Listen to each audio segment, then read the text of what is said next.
साथियों नमस्कार। आर के क्लासेस के यूट्यूब चैनल में आपका हार्दिक स्वागत है। और आज हम वास्तविक संख्याओं में अभाज्य गुणनखंड विधि द्वारा दो संख्याओं के एचसीएफ व एलसीएम ज्ञात करना सीखेंगे। यहाँ देखिए वास्तविक संख्याओं में चैप्टर 2.2 जो अभाज्य संख्याओं से रिलेटेड है। और अभाज्य संख्याओं से हम परिभाषा को देखें पहले, तो वे संख्या जो एक व स्वयं के अतिरिक्त अन्य किसी संख्या से विभाजित न हो, ऐसी संख्याओं को अभाज्य संख्या कहेंगे। या देखें कि जिसके केवल दो गुणनखंड हो, एक और स्वयं, ऐसी संख्या जिसका केवल एक और स्वयं खुद जो संख्या है वह यदि उसका गुणनखंड है केवल दो गुणनखंड हो, तो ऐसी संख्याओं को हम अभाज्य संख्या कहेंगे। यदि दो की बात करें हम, दो एक अभाज्य संख्या है, दो में गुणनखंड जो होंगे एक और दो होंगे, एक का और दो का ही भाग इसमें जाता है। इसी तरीके से देखें तीन में एक का और तीन का ही विभाजित होता है, और पाँच है जो एक और पाँच से विभाजित होता है। परंतु हमने यदि छः को देखें तो एक से विभाजित होता है, दो से विभाजित होता है, तीन से होता है और छः से। इस तरीके से हमने छः को नहीं लिया। और यहाँ पर देखें सात, इसके भी दो ही गुणनखंड होंगे, और 11। इसी क्रम में हम आगे संख्याएं और लिख सकते हैं। यहाँ हम अब दो संख्याओं के एचसीएफ और एलसीएम के बारे में बात करने वाले हैं। तो इनमें दो संख्याओं का जो गुणनफल होता है, जो भी हमें संख्या दी होंगी उन दोनों संख्याओं का जो गुणनफल होगा वह उनके एचसीएफ और एलसीएम के गुणनफल के बराबर होगा। अर्थात पहली संख्या इंटू दूसरी संख्या बराबर उनका एचसीएफ इंटू एलसीएम के बराबर होता है। एचसीएफ जो होता है हाईएस्ट कॉमन फैक्टर होता है, और जो एलसीएम होता है लोएस्ट कॉमन मल्टीपल होता है। सरल भाषा में समझे हम, एचसीएफ वह बड़ी से बड़ी संख्या जो सभी में उभयनिष्ठ हो, सर्व गुणनखंड हो, और लोएस्ट जो कॉमन है उसमें बड़ी घात लेंगे हम। तो यहाँ देखें एक प्रश्न के माध्यम से अभाज्य गुणनखंड विधि द्वारा पूर्णांक 96 और 360 का एचसीएफ व एलसीएम ज्ञात कीजिए और उनके सत्यता की जांच भी कीजिए। तो यहाँ पर हम 96 के पहले अभाज्य, तो 96 में देखें हम दो से विभाजित हो रहा है। ये दो चौके 8, फिर दो अंटे 16, दो से विभाजित करेंगे, दो दूनी 4, दो चौके 8, दो से विभाजित करेंगे 12, दो से ये 6 बार, दो से ये 3 बार, और 3 से 1 बार। तो ये जो दो है हमें यहाँ पर 5 बार प्राप्त हो रहा है, इसलिए हमने यहाँ पर 1 2 3 4 5, और इससे हम 2 की घात 5 भी लिख सकते हैं। और 3 है जो एक बार हमें गुणनफल के रूप में प्राप्त हुआ है।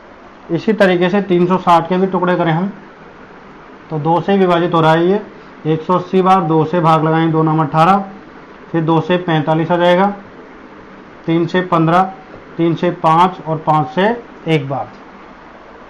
तो 360 के टुकड़ों में देखें तो 2 3 बार आया है, 3 2 बार आ रहा है, और 5 1 बार। यदि इसे घातांक रूप में बदलें हम, तो 2 3 बार है यहाँ, इसलिए 2 की घात 3 लिखा जा सकता है। 3 को 2 बार है तो 3 की घात 2, और 5 1 बार इसलिए 5 घात 1 लिख देंगे। एचसीएफ देखें हम, तो यहाँ पर जो कॉमन मल्टीपल है, कॉमन फैक्टर है मैक्सिमम, हाईएस्ट कॉमन फैक्टर, तो यहाँ पर देखें 2 2 इंटू 2, 2 2 और 2, इनके 3 जोड़े हमें कॉमन प्राप्त हो रहे हैं, और 3 का एक जोड़ा हमें कॉमन प्राप्त हुआ है। और यदि इसको सरल करेंगे तो हमें 2 दूनी 4, 4 दूनी 8, 8 या 24, इस तरीके से हमें इन दोनों संख्याओं का जो एचसीएफ वह 24 प्राप्त होता है। और एलसीएम की बात करें तो एलसीएम जो संख्या उभयनिष्ठ है उसकी बड़ी घात लेंगे हम, जो उभयनिष्ठ है उसकी बड़ी घात। यहाँ भी देखें तो 3 की घात 2, और ये 5 घात 1 एज इट इज उतर जाएगा। तो हमें यहाँ ध्यान रखना है एचसीएफ में दोनों जोड़े या तीन संख्या होती है तो तीनों कॉमन होनी चाहिए, 2 संख्या होती है तो दोनों में कॉमन गुणनखंड होगा, तभी एचसीएफ में काउंट होता है। जबकि एलसीएम में जो संख्या कॉमन है उसकी बड़ी घात लेंगे, और जो एक जगह ही है उसकी एज इट इज वही घात आ जाएगी। तो इसको सरल करें हम, 2 की घात 5 यानी 32, इंटू 3 का 2 यानी 9, इंटू 5, इसको सरल करते हैं हम, 9 पंजे 45 हो गया ये, इंटू 32, और इसको आगे सरल करते हैं 32 इंटू 45, 32 इंटू 45, 5 दूनी 10 हासिल के 1, 5 से 15 1 16, 4 दूनी 8 और 4 क्या 12, 0 4 8 14 हासिल के 1 4, 1440। तो हमें इसका जो एलसीएम है वह 1440 प्राप्त हो जाता है। और यदि अब हम इस सत्यता की जांच करें हम, तो पहली संख्या हमारे पास 96 थी, दूसरी संख्या जो है हमारे पास 360 है जो हमें प्रश्न में दी हुई है। इनका हमने एचसीएफ निकाला है वो 24 है, और इनका जो एलसीएम है वो 1440 प्राप्त हो गया। अब इन दोनों पक्षों को यदि गुणा करें हम और जांच करें कि क्या वास्तव में दोनों पक्ष बराबर हैं, तो इसके हल हम देख रहे हैं। यहाँ 96 को 360 से गुणा कर देते हैं, तो ये 0 0 आ गया, 6 से 6 3 36, 3 6 नाम 54 और 3 57, और फिर 3 से गुणा करेंगे इसको, 3 6 18 हासिल किए, 3 नाम 27 और 1 28, उतारते हैं 34,560। दूसरी ओर देखें हम, तो 1440 को 24 से मल्टीप्लाई करना है, तो 4 को 0 से करेंगे 0, 4 6 16 हासिल की 1, 4 6 16 1 17 हासिल की 1, और 4 1 4 1 5। आगे मल्टीप्लाई करते हैं, 0 का 0, 4 दूनी 8, और 2 को 8 4 से गुणा करेंगे 8, और 2 एकम 2, 0 6 8 7 15 हासिल की 1, 6 8 14 हासिल की 1, और 3 34,560। तो हम यहाँ देख रहे हैं कि हमें जो संख्या दी हुई थी 96 और 360,